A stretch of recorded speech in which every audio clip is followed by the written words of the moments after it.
안녕하세요. 사연 읽어주는 남녀입니다. 오늘도 와주셔서 감사드리며 오늘의 사연 시작하겠습니다. 안녕하세요. 결혼 10년 차 딸아이 하나를 둔 전업주부입니다. 남편은 중견기업 영업부에서 일하는데요. 직업 특성상 술자리가 많습니다. 그러다 보니 제 입장에서는 남편이 걱정될 수밖에 없어요. 시부모님 모두 당뇨가 있으셔서 남편도 늘 조심해야 하니까요. 그날도 남편과 대판 싸웠습니다. 전날 인사불성이 돼서 들어와 다음날 출근도 못하고 급하게 월차를 내더군요. 있는 대로 코를 골면서 자는 모습이 꼴보기 싫어 혼자 영화를 한 편 보고 아이 학교 시간에 맞춰 들어왔더니 딸아이랑 김밥 떡볶이를 주문해 먹고 있더군요. 어디 갔다 와? 몰라. 신경 쓰지 마. 당신 없는 동안 내가 청소도 하고 재활용 쓰레기도 버렸어. 그런 거 안 해도 되니까 술이나 마시지 마. 알았어. 알았으니까 화 좀 풀어. 아, 맞다. 쓰레기 버리고 들어오는데 우편함에 이런 게 와 있더라. 당신 앞으로 온 거던데? 남편이 건넨 것은 얇은 서류 봉투였는데 발신자는 처음 보는 이름이었어요. 그래서 일단 내용물을 확인했는데요. 생뚱맞게 빛바랜 사진 한 장이 들어있더군요. 뭐야? 몰라. 이게 뭐지? 말도 없이 집으로 사진이 날아올 때는 남편이나 아내 바람피는 사진 아닌가? 근데 이건 이상하네. 사진 속에는 어린 여자아이 둘, 그리고 성인 남자 둘, 성인 여자 둘, 이렇게 6명이 어색한 표정을 짓고 있었습니다. 그런데 그때 딸아이가 말하더군요. 분당 할머니 할아버지다. 맞지, 엄마? 딸 애가 말하는 분당 할머니 할아버지는 제 친정 엄마 아빠인데요. 그래서 다시 한번 유심히 봤습니다. 진짜 제 엄마 아빠의 젊은 시절이더군요. 그리고 함께 있던 여자아이 둘은 저와 제 동생이었어요. 맞네. 장인 장모님이네. 이거 자기 어렸을 때잖아. 그치? 에이, 옆에는 처제고. 사진 속에 저는 4, 5살 때쯤인 것 같아 보였고 동생의 손을 꼭 붙잡고 있더군요. 근데 이 사람들은 누구야? 이모님은 아닌 것 같은데.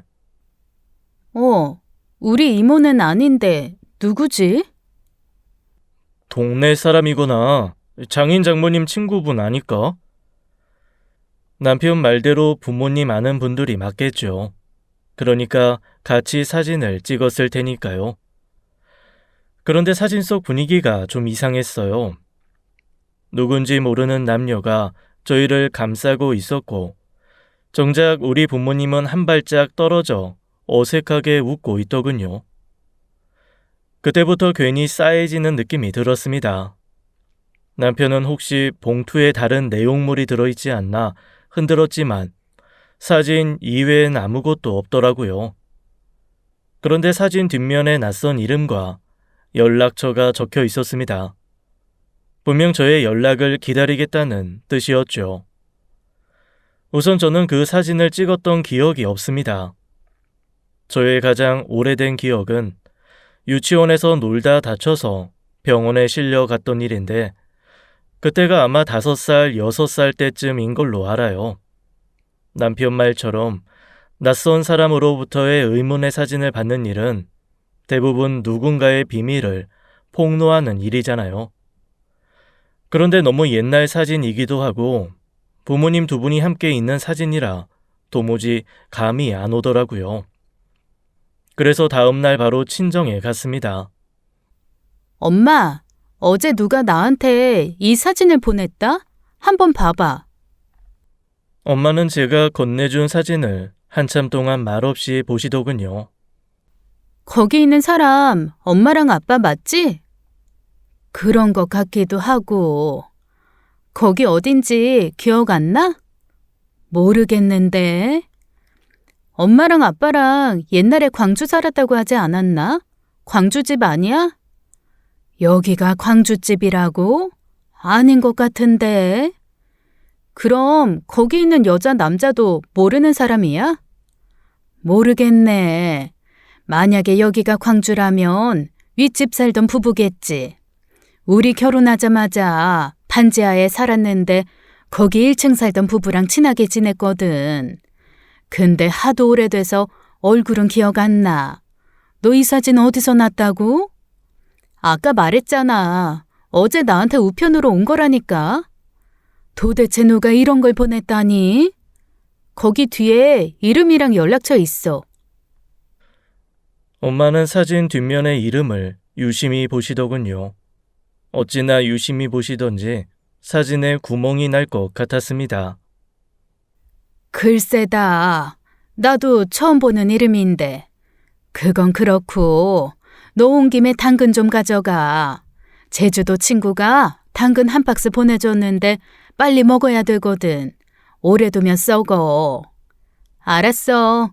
이따 집에 갈 때 챙길게. 일단 그 사람한테 연락은 해봐야겠지? 아유, 됐어. 뭐하러 연락해. 무슨 용건이 있으니까 사진 보냈겠지. 용건은 무슨 용건이야? 절대 연락하지 마.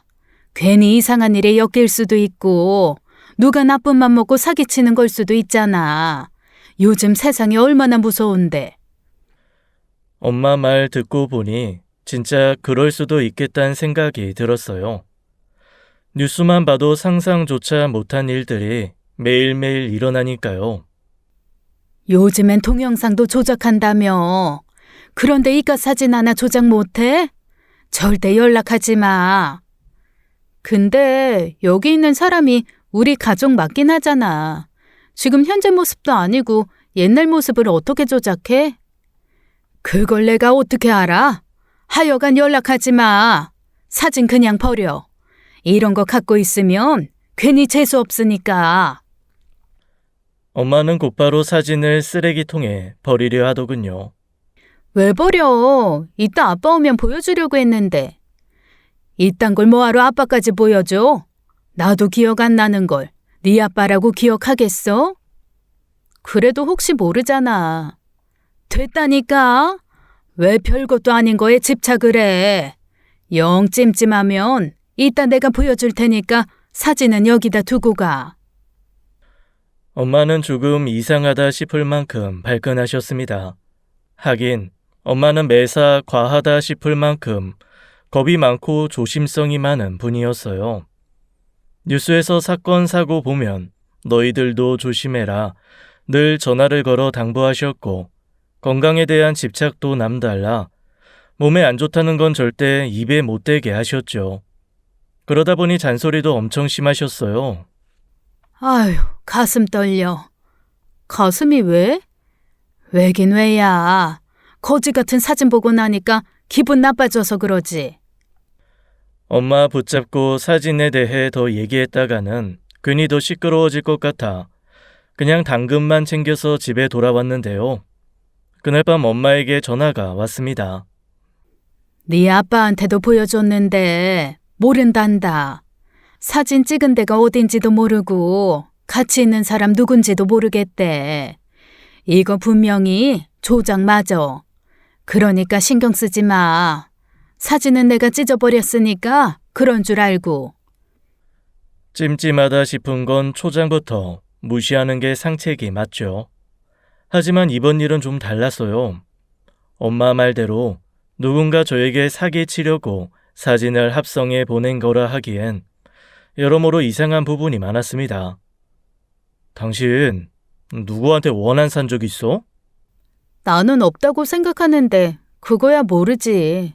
나도 모르게 누군가에게 상처 줬을지도. 하긴 원한이 있어서 해코지 한다 해도 사진 하나 달랑 보내는 건 이상하지. 그 사람한테 내가 한번 연락해 볼까? 당신이 직접 하는 것보다는 내가 연락하는 게 낫잖아. 사실 엄마한테는 무시하겠다 했지만 저는 그 사람에게 연락을 해볼 생각이었거든요. 아, 맞다. 사진 장모님이 버렸다고 했지? 그럼 연락할 방법 없네. 아니야. 나 그 사진 앞뒤로 다 찍어놨어. 그리고 사진 들어있던 봉투도 안 버렸어. 그러니까 내일 연락 한번 해보자. 다음 날 섣불리 전화 걸기가 꺼려져 일단은 문자를 보냈습니다. 혹시 저에게 사진 보내신 분 맞나요?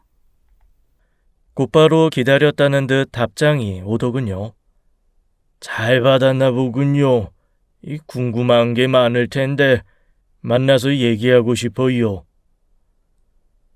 다짜고짜 만나자니 당황스럽긴 했지만 일단은 침착하려 애썼습니다. 저에게 보낸 사진 속에 저희와 계셨던 분이신지요? 네, 맞아요.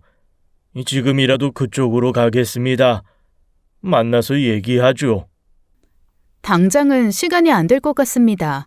시간 조율해서 다시 연락드릴게요. 그래요. 기다리겠습니다. 뭔지 모를 이상한 기운이 감돌면서 저도 모르게 손이 떨려왔습니다. 제가 있는 곳으로 오겠다는 것도 이상했고 급하게 서두르는 것도 이상했어요. 일단 만나보지 뭐. 사귀든 뭐든 얘기라도 들어보자. 내가 통화해볼게. 전화번호 줘봐. 그 자리에서 바로 전화를 건 남편은 1분 정도 통화를 하고 끊더군요. 남자야, 여자야? 남자야. 목소리 좋네. 통화 매너도 괜찮고. 당신 혼자 만날 수는 없고 남편이 나도 같이 가겠다고 했어. 일단 우리 편한 대로 하라길래 모레 오후에 만나기로 했거든. 종로에서 보기로 했으니까 당신이 점심시간 맞춰 시내로 나와. 그 사람과 만나기로 약속한 날 저희도 조금 일찍 도착했는데 상대방 역시 이미 도착해 있더군요. 그쪽에서 저를 먼저 알아보고 아는 척 하더라고요. 하도 어릴 때 봐서 못 알아보면 어찌나 하는데 단박에 알아보겠네. 어릴 때 얼굴이 아직도 많이 남아있어. 70대쯤 돼 보이는 남자였습니다. 사진 속 그 사람이 맞다면 얼추 그 나이쯤 됐겠다 예상은 했었거든요. 아시겠지만 사진 하나만 달랑 보내고 별다른 설명이 없어서 어쩔 수 없이 저희는 경계심이 들 수밖에 없어요. 그거야 당연하죠. 세상이 워낙 무서우니까.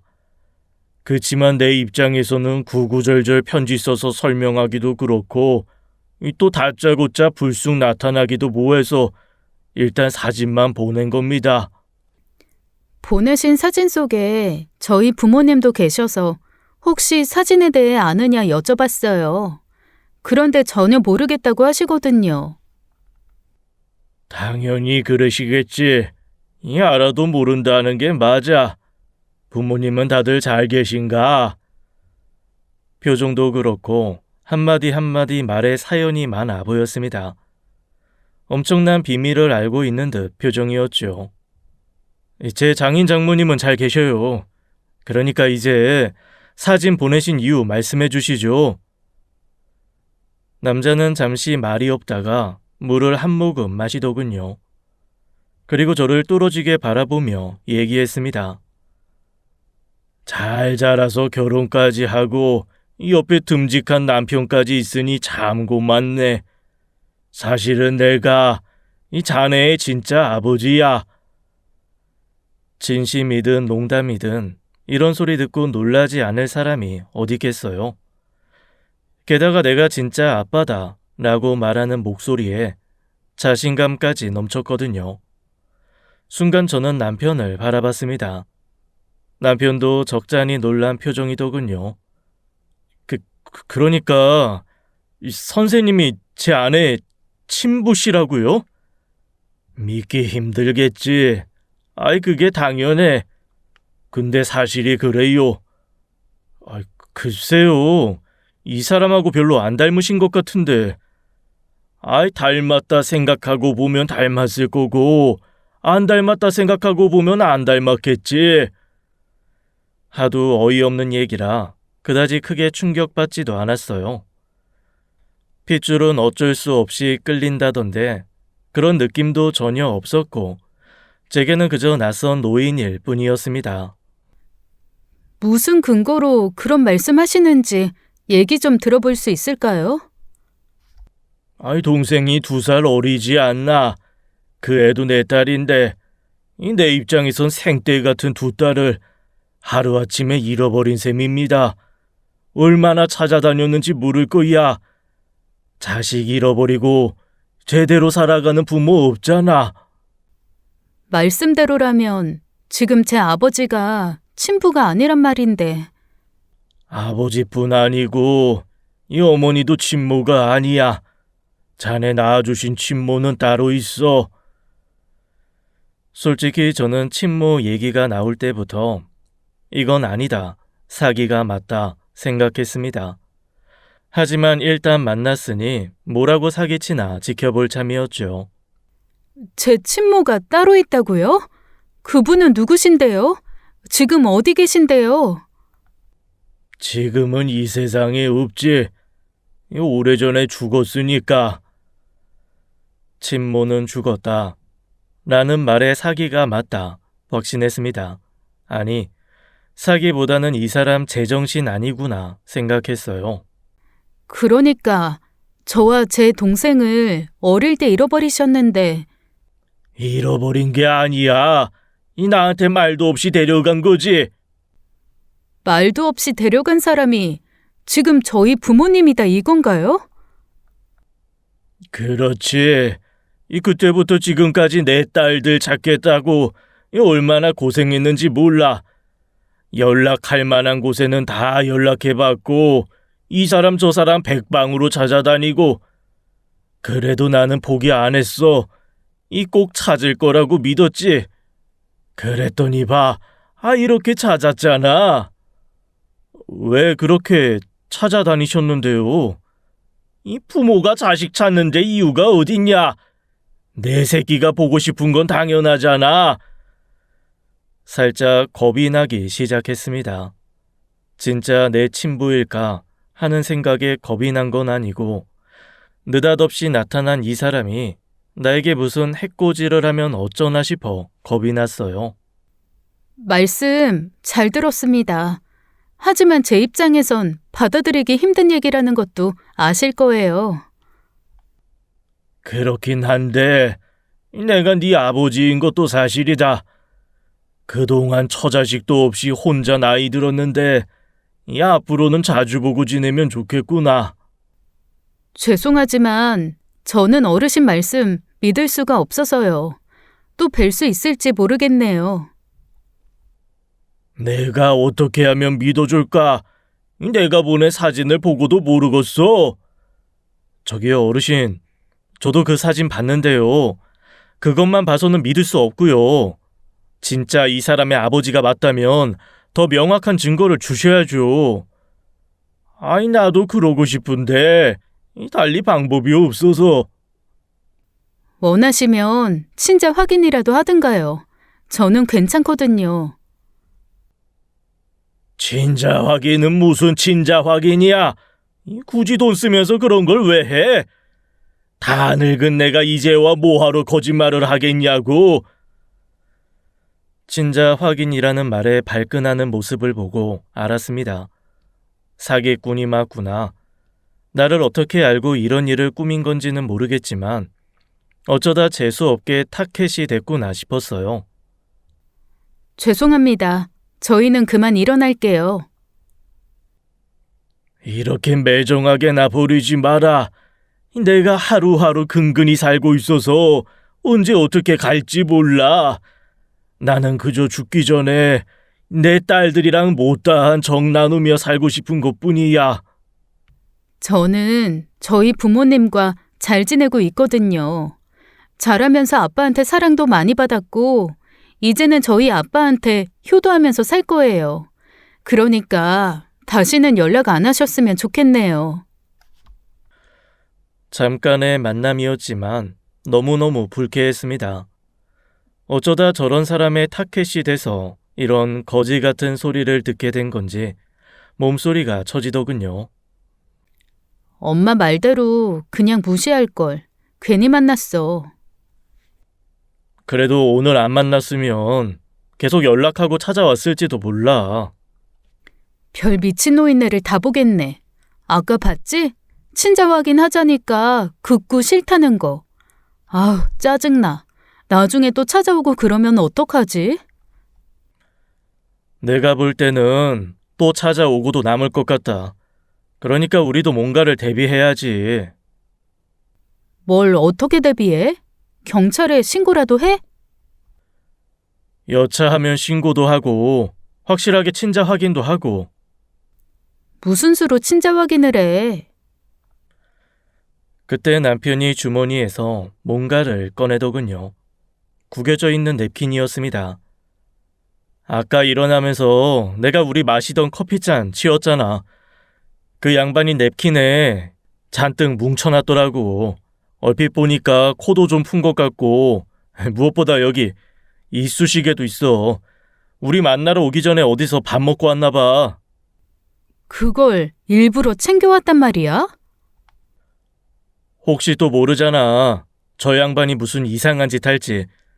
그렇게 되면 우리 쪽에서 확실히 아니라는 증거를 갖고 있어야지. 당신 대단하다. 나야 뭐 늘 철두철미하지. 남편이 저한테 거짓말하다 들킨 적이 여러 번 있습니다. 주로 돈이랑 술 문제였는데 그때 냅킨 챙겨 온 걸 보고 알았어요. 머리가 이 정도로 비상하다면 그동안 나한테 안 걸린 거짓말은 엄청나겠구나. 조금 얄밉긴 했지만 그래도 그 순간에는 세상 든든하더라고요. 친자 확인 해봐 마라. 당신 생각은 어때? 크게 수고 드리는 일 아니니까 해보지 뭐. 내가 알아서 할게. 그 후 며칠간 계속 기분이 안 좋았습니다. 전화벨만 울려도 또 그 사람일까 싶어 가슴이 두근거렸죠. 대체 내가 뭘 어떻게 하고 다니길래 그런 사람이 들러붙는 걸까? 내가 왜 타켓이 됐을까? 그 사진은 진짜 조작된 걸까? 아니면 원본일까? 너무나도 찜찜했어요.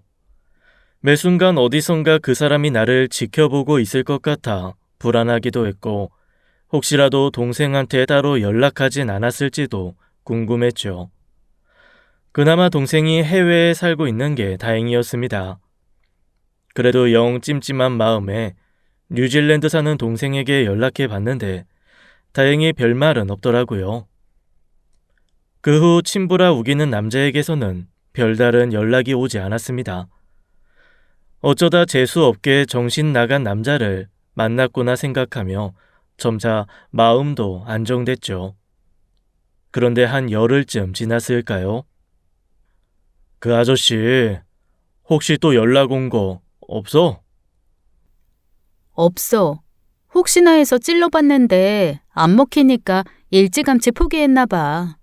또 어디 가서 다른 사람한테 내가 친부요 하고 있겠지. 곰곰이 생각해봤는데 돈 아쉬우니까 집에 있는 옛날 사진들 들춰보면서 사진 속에 있는 사람들 상대로 사기치는 것 같아. 혹시 알아? 누군가는 진짜 내 아버지구나 싶어서 도와줄지. 근데 말이야, 아마 그 양반 당신 포기 안 할걸? 왜?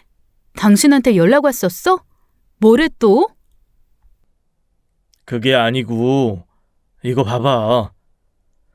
남편이 내민 것은 친자 확인 검사 결과지였습니다. 당신이랑 그 양반이랑 친자 관계래. 99.9%. 순간 시간이 정지되는 느낌이었습니다. 눈앞에 보이는 결과지에 진짜 99%라고 써있더군요.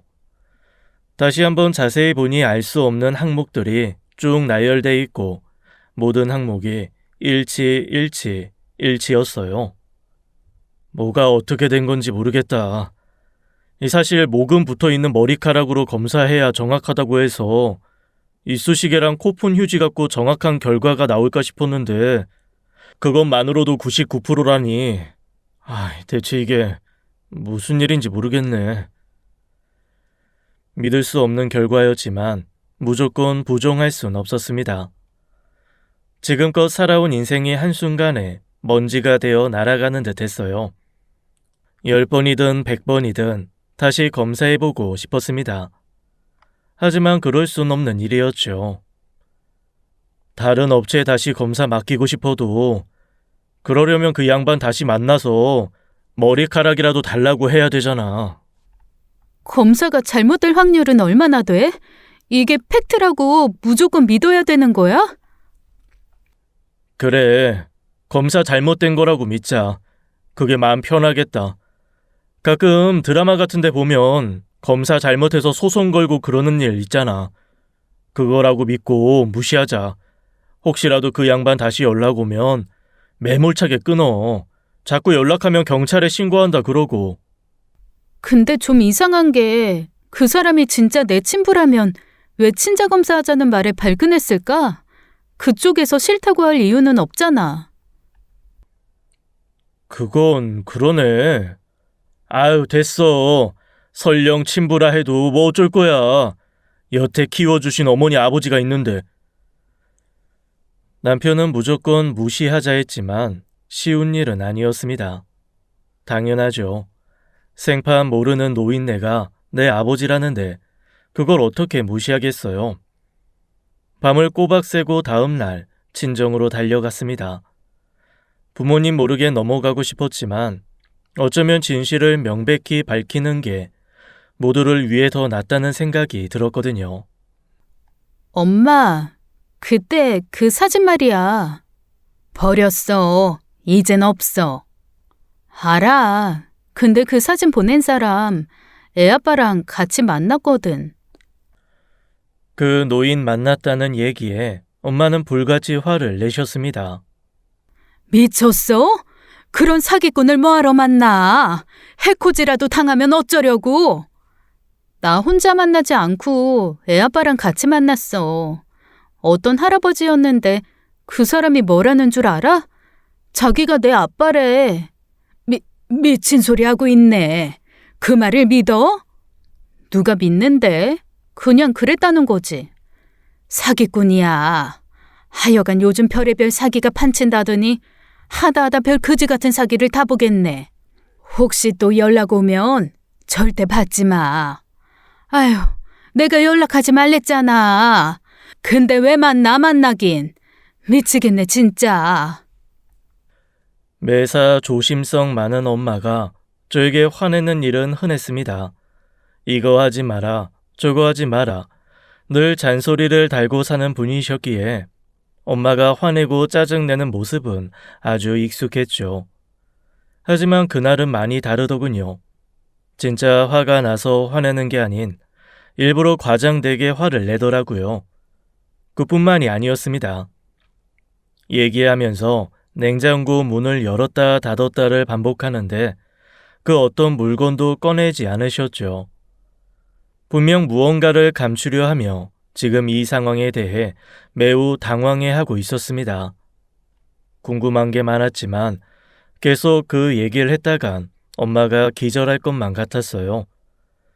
그래서 일찍 나와버렸습니다. 사실 엄마 반응 때문에 저도 엄청 혼란스러웠거든요.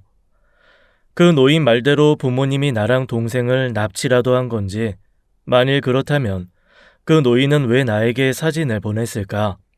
나를 찾을 정도면 엄마 아빠도 찾을 수 있었을 텐데 이제라도 경찰에 신고하는 게 맞지 않나? 아무리 생각해도 퍼즐은 맞춰지지 않았습니다. 드라마에서나 보던 출생의 비밀, 그게 제 얘기가 될 줄은 꿈에도 생각 못했죠. 집에 가기 위해 지하 주차장으로 내려가려다 편의점에 들려 생수 한 병 사야겠다 싶어 1층에 내려갔습니다. 그런데 거기서 아는 분을 만나게 됐어요. 아파트 상가에서 부동산 하시는 엄마 친구분이셨는데요. 아이고, 친정에 왔다 가나 봐.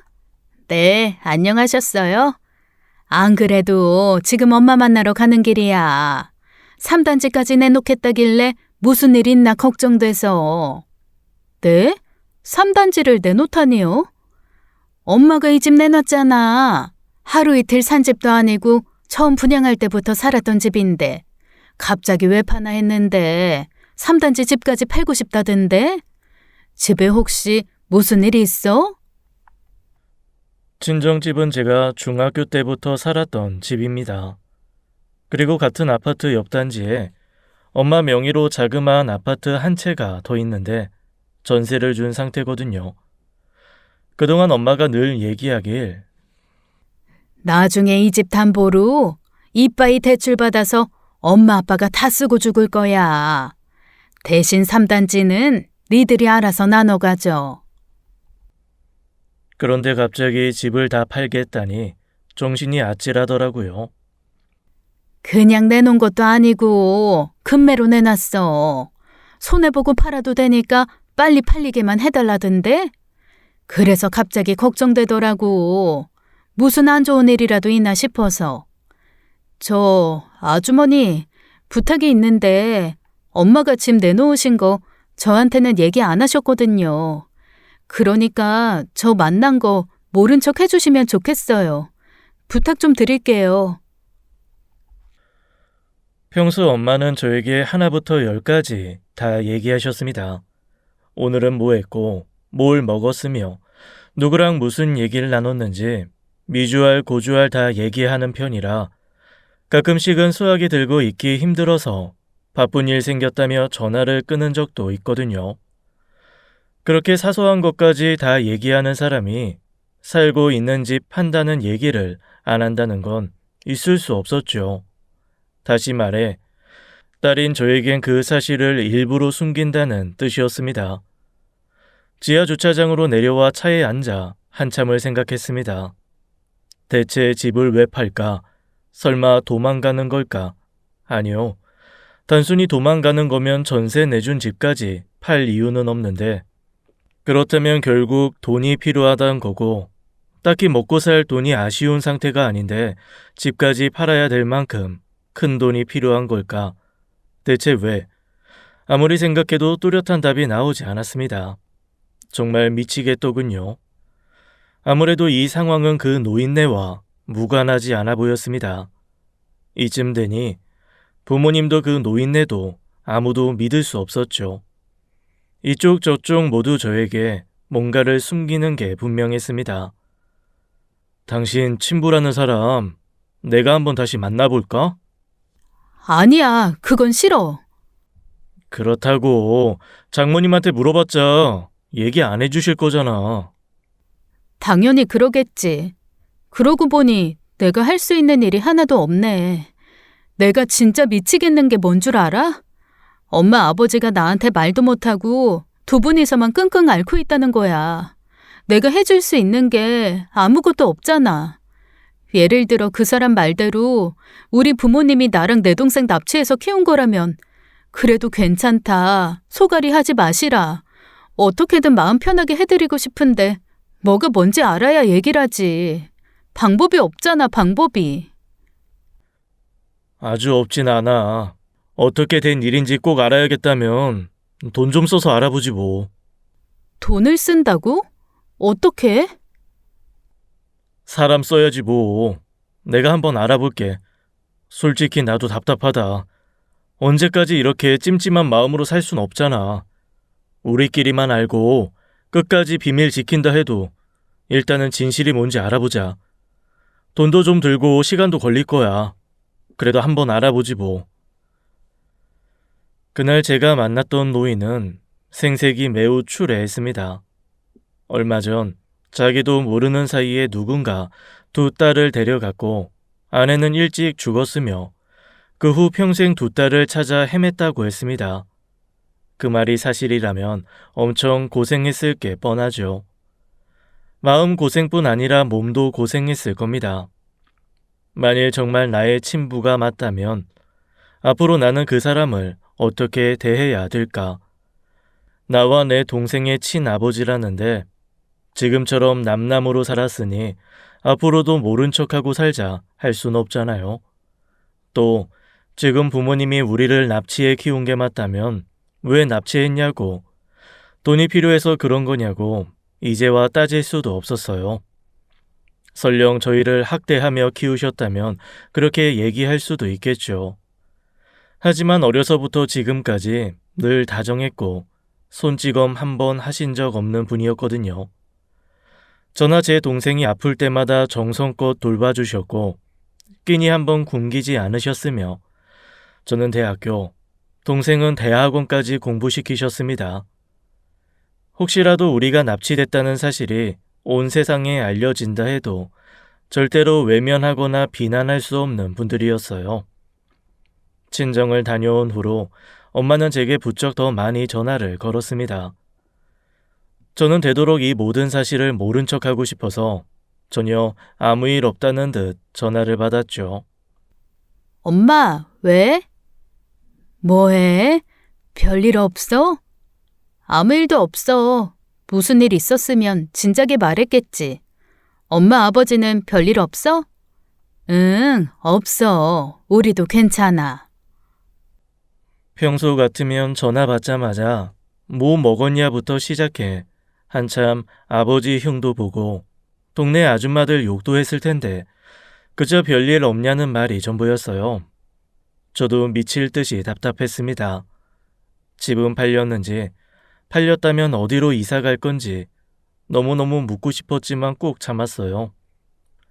며칠 후 잠깐이라도 속 시끄러운 일을 잊고 싶어서 딸 아이 방을 싹 뒤집어 다시 정리하고 있었는데요. 그때 남편에게 전화가 걸려왔습니다. 잠깐 나올 수 있어? 왜? 내가 알아보겠다고 한 거 있잖아. 의뢰한 업체에서 연락 왔어. 이따 저녁에 만나기로 했는데 당신도 같이 얘기 들어야 할 것 같아서.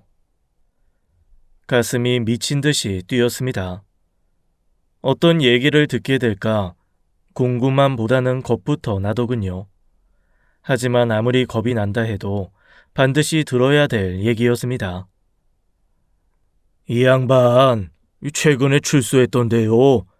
아주 최근은 아니고 정확히 9개월 전에. 출소요? 그러니까 교도소에 있었단 얘기네요. 네, 보니까 정가가 많아요. 아주 화려합니다. 화려하고 많다고요? 주로 어떤? 최근에 살다 나온 건 폭행이고요. 사기도 있고 도박도 있고. 이런 것들이야 굳이 교도소까지 안 가도 합의하거나 변호사만 잘 써도 되는 것들인데 번번이 교도소 들어간 게 이상하길래 찾아보니까 오래전에 살인을 했더라고요. 네? 살인이요? 게다가 피해자가 자기 부인이에요. 쉽게 말해 마누라를 죽인 거지. 안 그래도 본인이 그러더라고요. 아내가 오래전에 세상을 떴다고. 그런데 자기가 그런 거다. 지금은 변두리 모텔에 살아요. 모텔 사장한테 물어보니까 장기 투숙 중이래요. 그때 살인죄로 감옥 간 후에는 밖에서 산 날보다 교도소에서 산 날이 더 많아요. 돌아가신 분에 대해서는 안 알아보셨나요? 알아봤는데 특별한 건 없어요. 부모님은 오래전에 돌아가셨고 위로 오빠가 둘이 있는데 그분들도 다 돌아가셨어요. 그리고 현재는 여동생 한 분만 계세요. 천안에 사시더라고요. 천안에 계신 분 연락처나 주소 좀 알 수 있을까요? 거기까지는 알아보지 않았는데 그 정도는 쉽게 알 수 있으니까 내일 중으로 알려드릴게요. 남편과 함께 집으로 오는데 미친 듯이 눈물이 쏟아지더군요. 너무너무 끔찍했습니다. 나의 친부라는 사람이 살인자라니. 그것도 자기 아내를, 그리고 어쩌면, 진짜 어쩌면 나의 친모일지도 모르는 사람인데 평생 딸들을 찾아다녔다고? 평생 교도소에 있었으면서 무슨 수로 찾아? 그 사람이 진짜 내 친부가 맞을까? 나 너무 소름 끼쳐. 친부든 아니든 앞으로 안 보고 살면 돼. 그러니까 울지 마. 내가 얼씬도 못하게 할 거야. 단지 돈이 필요해서 나한테 접근한 사람이면 좋겠어. 그냥 순순하게 사기나 칠 생각으로 그런 거면 얼마나 좋을까. 그게 아니고 진짜 내 친부라면 나 이제 어떡해? 친부라고 해도 당신 아버지 아니야. 낳기만 했다고 다 아버지인가 보. 밤새 울었습니다. 진짜 한숨도 못 자겠더라고요. 그 노인네가 불쑥 집에 올 것만 같고 내 딸아이 학교에 찾아갈 것 같고 뉴질랜드에 있는 동생한테도 갈 것 같았습니다.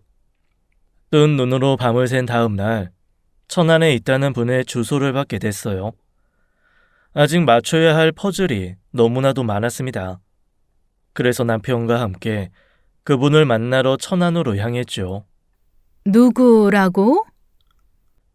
천안까지 어떻게 오게 됐는지 길게 설명하기보다는 사진을 보여주는 게 빠르겠다 싶어 전화기에 찍어둔 사진을 보여드렸습니다.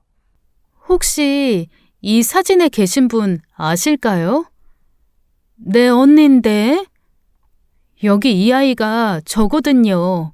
옆에는 제 동생이고요. 제 말이 떨어지자마자 그분은 숨을 길게 쉬셨습니다. 그리고 잠시 후 어떻게 나를 찾았어? 세상에. 어디선가 잘 살겠지 생각만 했는데. 사진 속 이분이 언니분이 맞나요? 맞아. 근데 죽었어. 불쌍한 우리 언니. 근데 이 사람이 누군지는 알고 온 거야? 이분이 누구신데요? 엄마잖아. 그쪽 낳아준 엄마. 설마 했는데 그 설마가 사실이라니. 하지만 확신할 순 없었습니다. 저는 사진 속 저희 부모님에 대해 물었어요. 그럼 옆에 계신 이분들은요? 이분들은 누군데요? 혹시 이분들하고 같이 살아요? 네, 저희 친정어머니 아버지세요. 그래, 그랬구나. 고마워라. 잘 키워주셨네. 어디까지 알아보고 날 찾아온 건지 모르겠지만 여기까지 왔을 땐 뭔가 알고 싶어서 온 걸 테니 다 얘기할게요. 그분은 한참 동안 저를 애틋하게 바라보셨습니다. 그리고 천천히 얘기를 꺼내셨죠. 우리 언니가 얼마나 맞고 산지 몰라. 형부라는 인간이 허구한 날 때렸어. 하다못해 자네를 가졌을 때도 때려서 애가 정상으로 태어난 게 신기하다고 했으니까. 사진 속에 있는 이분 말씀하시는 건가요? 맞아, 이 인간. 솔직히 인간도 아니야. 악마야, 악마. 그때 나도 이 인간 무서워서 언니네 집에 가는 것도 눈치 보였는데 그때 죽을 각오하고 우리 언니 데려오지 못한 게 내 평생 한이야. 그랬으면 안 죽었을 텐데. 사실 저는 아무 기억도 없거든요. 그럴 거야. 너무 어렸으니까. 하여간 남편 노릇도 제대로 못하는 인간이 의처증까지 있었어. 그래서 둘째가 졌을 때 자기 새끼 아니라고 얼마나 난리쳤는지 몰라. 우리 집에 와서 우리 엄마한테 딸내미 바람나서 다른 놈 애가 졌다고 소리치고 그랬으니까. 제 동생 말씀하시는 거죠? 그래도 어떻게 둘째를 낳긴 했는데 그때부터 미쳐서 날뛰더라고. 아무리 봐도 자기 안 닮았다. 어떤 놈 새끼냐 하면서 난리도 아니었지. 그 무렵에 언니가 그러더라고. 자기 맞는 거 애들 보여주기 싫다고. 그때마다 동네 아는 사람네 집에 애들 보내는데 조금이라도 이상한 낌새 보이면 그 집 여자가 먼저 와서 애들을 데리고 갔대. 신혼부부였는데 참 좋은 사람들이라고. 그분들이 이 사람 부모님이군요. 응. 그날 제일 먼저 우리 집에 연락한 사람들도 그 집 여자였어. 오밤중에 집으로 전화가 와서 내가 받았는데 빨리 와달라고. 언니한테 큰일 생겼다고. 그래서 오빠들 불러서 다 같이 달려갔는데. 왜 그랬을까요? 얘기를 듣고 있자니 가슴이 막 울렁거리고 뜨거운 무언가가 꿈틀대고 하염없이 눈물이 쏟아졌습니다. 사람을 어떻게 두들겨 팬 건지 부엌 아궁이 옆에 쓰러져 있더라고. 내가 얼마나 흔들어서 깨웠는지 몰라. 근데 안 일어나. 몸이 축 늘어져서는 그렇게 결국 못 일어났어. 그때 형부되는 분은 뭐하고 계셨는데요? 지도 놀랬겠지. 죽일 듯이 패면서도 설마 죽겠냐 했을 거야. 근데 진짜 죽은 거지. 곧바로 경찰이 와서 데리고 가더라고. 울고 있는 저를 보며 남편은 제 어깨를 힘껏 감싸 안아주었습니다. 남편도 목이 메이던지 목소리가 많이 떨리더군요. 그럼 아이들은? 그때 데려왔어야 되는데 우리 집이 워낙 가난했어. 데려와봤자 제대로 못 먹일 게 뻔하다고 오빠들이랑 엄마가 고아원에 보내자고 했는데 여기 이분들이 자기들이 데려가 키우겠다는 거야. 아예 생판 모르는 사람들이었으면 안 보냈지. 근데 언니가 했던 말도 있고 무엇보다 애들이 그 집 부부를 엄청 좋아하더라고. 그 집 여자가 나 붙잡고 얼마나 울었는지 몰라. 애들 제발 고아원에 보내지 말라고. 자기가 잘 키울 수 있다고. 그러면서 언제든지 애들 크는 거 보러 오래. 혹시라도 마음에 안 들면 그때 데리고 가라고. 큰애는 그 집 남자 등에 업혀서 잠들어 있고 작은 애는 그 집 여자 품에 폭 안겨서 공갈 젖꼭지 빨고 있고 그 모습 보니까 차마 애들 달란 말이 안 나오더라. 그래서 그 후로 아이들 보러 가셨어요? 4-5번 갔었어. 그런데 너무 잘 지내는 거야. 우리 언니가 질투날 만큼 엄마 아빠 하면서 잘 먹고 잘 놀고. 그리고 난 천안으로 시집을 온 거지. 늘 마음에 걸렸지만 그래도 믿었어. 그분들이 잘 키웠을 거다. 둘 다 잘 컸을 거다. 그런데 내 생각이 맞았네. 이렇게나 잘 컸어. 벌써 결혼도 하고. 저희 아이도 낳았습니다. 되게 예쁜 딸아이. 벌써 초등학교 2학년이에요. 그래 고마워라. 저는 정신없이 우느라 이후 아무 생각도 나질 않습니다.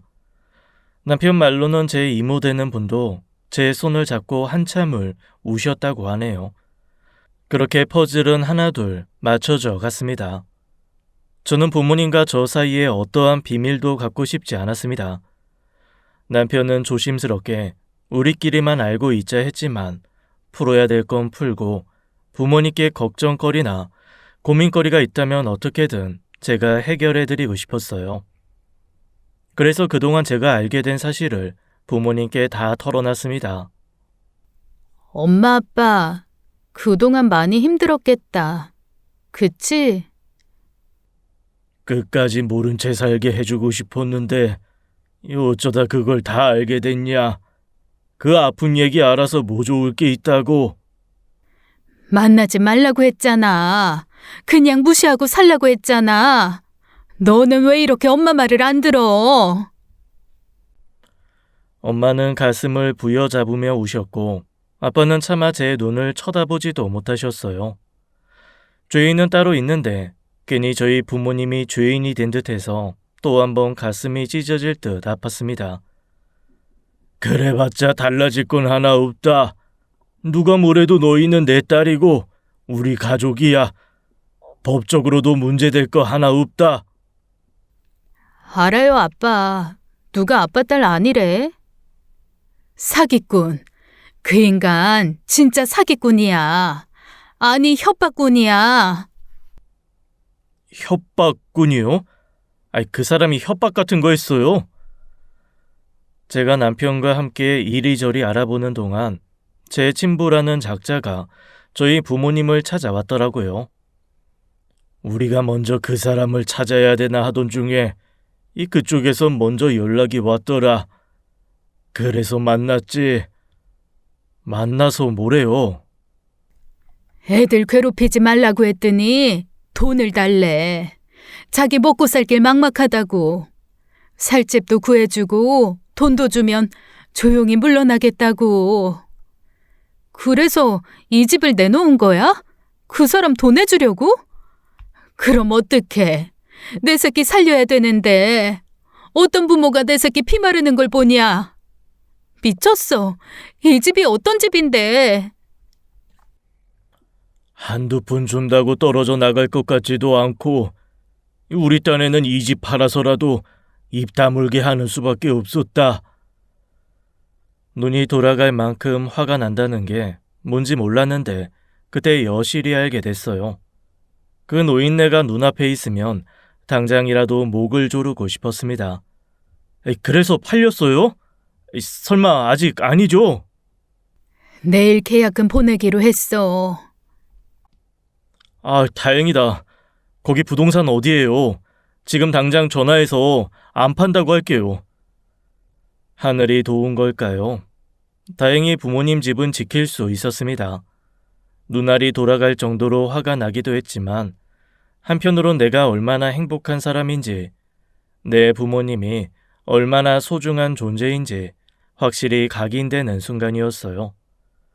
나와 내 동생 키워주고 지켜줘서 고맙다는 말이 입안에서 한참 맴돌았지만 이를 악물고 끝까지 참았습니다. 이제 와서 고맙다고 말하면 그게 더 섭섭하게 들릴 수도 있으니까요. 왜냐하면 두 분은 누가 뭐래도 내 엄마 아빠거든요. 그 사람 또 연락 오면 돈이고 뭐고 아무것도 못 준다고 해. 나한테 연락하겠다고 하면 그러라고 하고. 네, 절대 휘둘리지 마세요. 이제 뭐 숨길 것도 없고 그 사람한테 쩔쩔맬 이유 없잖아요. 앞으로는 내가 상대할 거야. 여태 엄마 아빠가 나 지키려고 했는데 이젠 내가 지킬게요. 이제 아무 걱정하지 마. 참았던 울음은 친정집을 나오면서 터뜨렸습니다. 감사, 감동, 그 어떤 말로도 표현할 수 없는 부모님의 큰 마음을 알게 됐으니까요. 그동안 살 얼음판을 걷듯 조마조마 아슬아슬했던 마음은 완벽하게 안정을 찾았습니다. 하지만 한 가지 풀리지 않는 문제가 있었어요. 그 노인네는 왜 친자 확인을 거절했을까? 그걸 풀기 위해서라도 나의 친부이자 나의 친모를 죽인 그 사람을 만나야 했습니다. 여긴 어떻게 알고 왔냐? 그가 기거 중이라는 모텔을 직접 찾아갔습니다. 미리 찾아간다 말하면 그 사이 또 머리를 굴릴 것 같아 조금의 여지도 주고 싶지 않아 불쑥 찾아갔죠. 오래전에 헤어진 딸도 찾아오셨는데 저라고 못 찾아오겠어요? 아, 이제 내가 네 애비라는 걸 인정하는 거냐? 글쎄요. 인정해드릴까요? 당연히 인정해야지. 그래야 먼저 세상 뜬 네 엄마도 기뻐할 거고. 글쎄요. 과연 기뻐하실까요? 그게 무슨 소리냐? 참 뻔뻔했습니다. 최대한 침착하게 대하려 했는데 어쩔 수 없이 손이 떨렸어요. 그래도 주먹을 꽉 쥐고 물었습니다. 엄마, 왜 죽였어요? 뭐? 아니 뭐라고? 엄마 죽이고 감옥까지 갔었다면서요. 엄마가 뭘 잘못했는데 그랬어요? 애써 온화하고 불쌍해 보이려 했던 표정이 순식간에 바뀌더군요. 전형적인 악인의 눈빛이었습니다.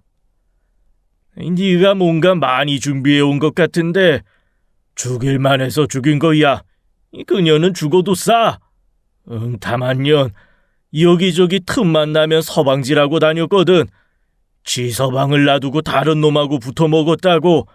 그래서 너도 낳고 네 동생도 낳고. 방금 전까지 제 아버지라면서요. 근데 이제는 아니네요? 재미 닮아서 영악하네.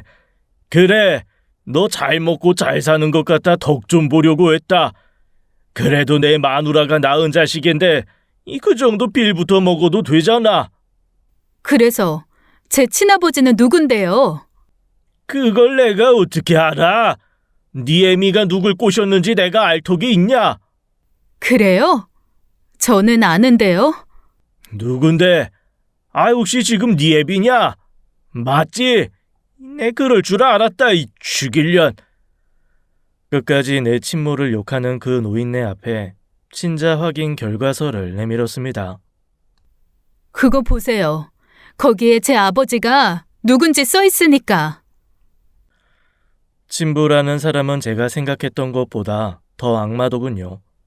자기 딸이 눈앞에 있는데도 애써 부정하더라고요. 아니야. 이거 뭔가 잘못된 거야. 그년 바람난 거 내가 모를 줄 알고. 너 이거 뭐냐?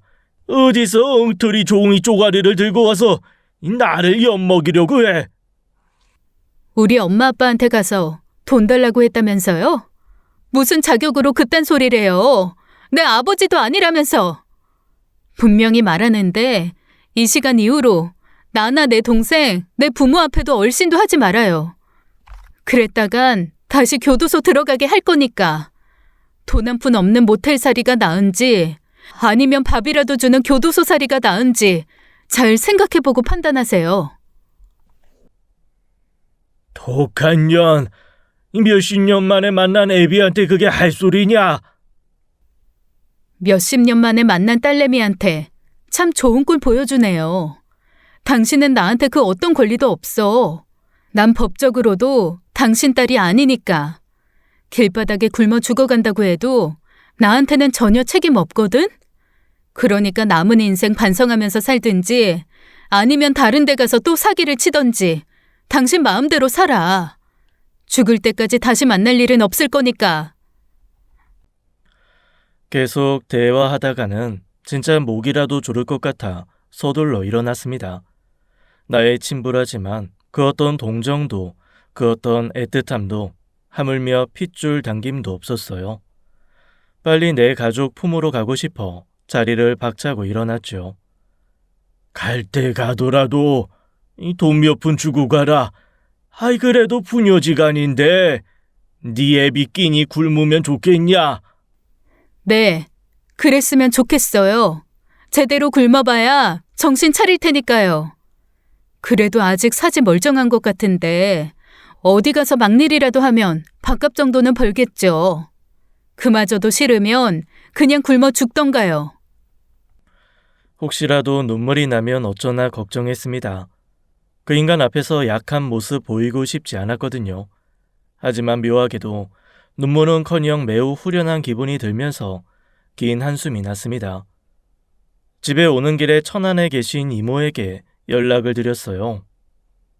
엊그제 너희 엄마가 전화했더라. 한참을 전화기 붙들고 울었어. 조만간 엄마 아빠 모시고 천안에 내려가 뵐게요. 그럼 고맙지. 내가 먼저 찾아뵙고 인사드려야 되는데 무릎이 시원치 않아서 움직일 수가 없구나. 미안하다. 아니에요, 이모. 저희가 내려갈게요. 그리고 뭐 하나 여쭤봐도 돼요? 응, 그래. 뭐? 그때 돌아가신 엄마 어디에 모셨는지 알고 싶어요. 늦었지만 인사드리고 싶어서요. 사실 그건 저희 부모님이 더 궁금해하셨습니다. 이제라도 모든 걸 알게 됐으니 다 같이 인사 가자 했거든요. 그런데 그때 워낙 없던 시절이라 묻어줄 땅도 없었고 그래서 강에 뿌렸어. 미안하다. 나는 세상에서 가장 행복한 사람인데 제 친엄마는 세상에서 가장 불쌍한 사람이었습니다. 얼굴도 기억 안 나고 그저 빛바랜 사진 속에만 있는 사람. 일단은 조만간 엄마의 위패를 절에 모시려고 합니다. 이제라도 제가 할 수 있는 최소한의 딸 노릇이니까요. 엄마는 하늘에서 지금 제 모습을 보며 만족해 하실까요?